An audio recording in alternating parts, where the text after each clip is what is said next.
The Kabale Northern Division on Tuesday held a budget conference for the financial year 2026-2027 at the division headquarters aimed at gathering stakeholder input for the upcoming fiscal planning cycle.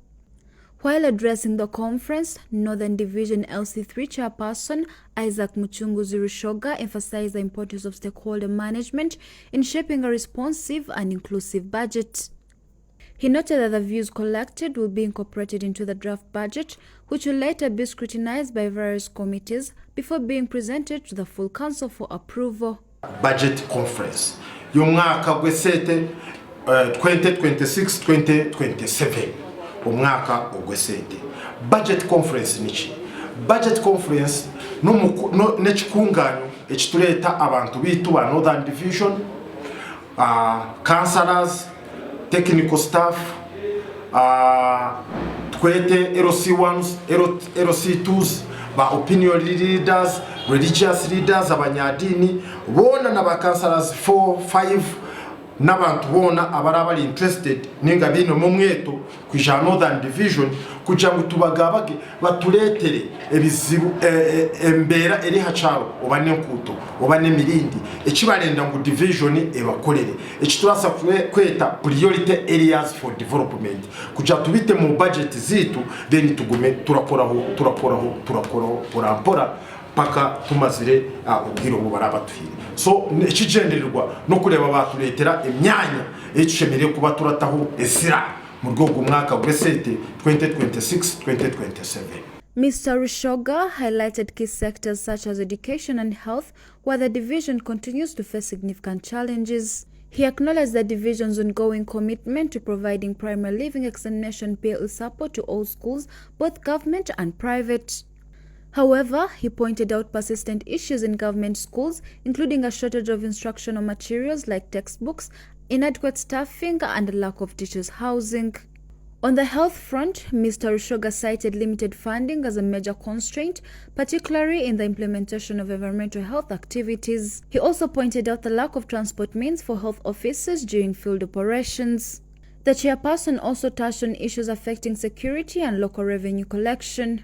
Hotel tax property n'abarabine mu amajugo kupangisa tibalenda kushashura n'abama hotel so far twino hotel buce hayiranda murale tecanura gagakakari amba hotel agitu naga babandi nyekolera zange na warari kupasa akatoce kamwe utumonda aragura mu mifungo konka turagezaho kubabazi habwo kwa turamanya igomborero turakoreramo.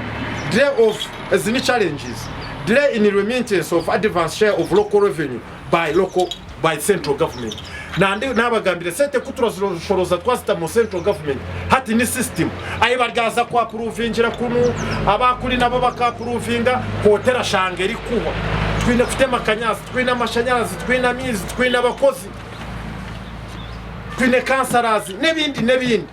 He appealed for the upgrading of facilities at the division police post and called for increased community sensitization on policing matters.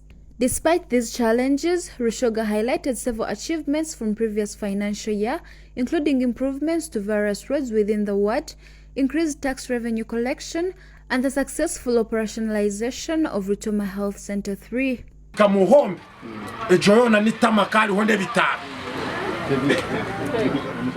na Mutebire road mu Kijuguta so batkorera Bunyonyi road turenda tweshenjereze aba bantu benkuto abayunu n'aba contractor akaka chorus akako muri buri woda ndenda haringurize yo chorus utaramanya chorus ajimanye mu bwire bwa Rushoga then aho kujangwe byoma byitu byo mwirwarire riri tukozireye hache kitariyo then kujangwe byoma byitu bitashishika. However, he cautioned that the division's ability to implement projects continues to be hampered by a low tax base and subsequent revenue shortfalls. Ebijona ebinagamba jona twagezeho challenges tukakwasikanya twarebe sete yompa mushoro twagita mu buryo yakore kishemerire ko tutwire turakora ndaja Northern Division eraze kugenda mu misho kandi buryo ayikweho ubuhereza ugarete. However, much of the division managed to achieve and complete some projects. Our major challenge was revenue shortfall emanating from low tax base and division demarcation issues that has led to loss of local revenue. We therefore encourage all the invited members to bring forward the projects, and these will be implemented accordingly, and we shall use the resources available to ensure proper accountability and transparency in the division, Northern Division. Speaking at the same event, Principal Assistant Town Clerk Ms. Hilda Kashemire urged attendees to plan realistically within the limits of available resources.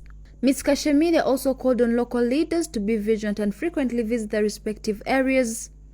She raised concern over reports that some residents are encroaching on environmentally sensitive land and urged leaders to take appropriate action. We have to understand ngo umwembera zahinduka twine ku adjusting mind zizitu. We are not robots ngo niteka tutoro mu specific direction ngo nahagire cyaba ngo niteka twegemeyo ko banotoro mu muhanda ukabuga na frauds toro kuhinduka okakuba okatora ho zitari no ikinza uzikwita. So twabani tupurani ngankerizo tukagira ngo muhanda kananka gucecire guri aguhurira tugureke nyansa kare njore karoba ekacho gundi aza kagucha kubikusinga guro gutabere tupurani njiti nitugaruka on the drawing board. So hagire cyabo mu community iwe nkaroko leader ngo muntu wo mwebembezi otachunamira okahunamiraho ngo tukaba twamazira budget conference tinkanda kugamba ingaha aba bashija bunabereka muri zoba nibijo mu wodisi zayo. The budget conference served as a vital platform for dialogue between division leaders and stakeholders, setting the stage for a participatory budgeting process for the financial year 2026-2027. With clear challenges and goals outlined, the Northern Division now moves forward in refining its budget to better serve its communities. Compiled by Mara Mishimwe and Nathan Bahangwa for Kigezi Television.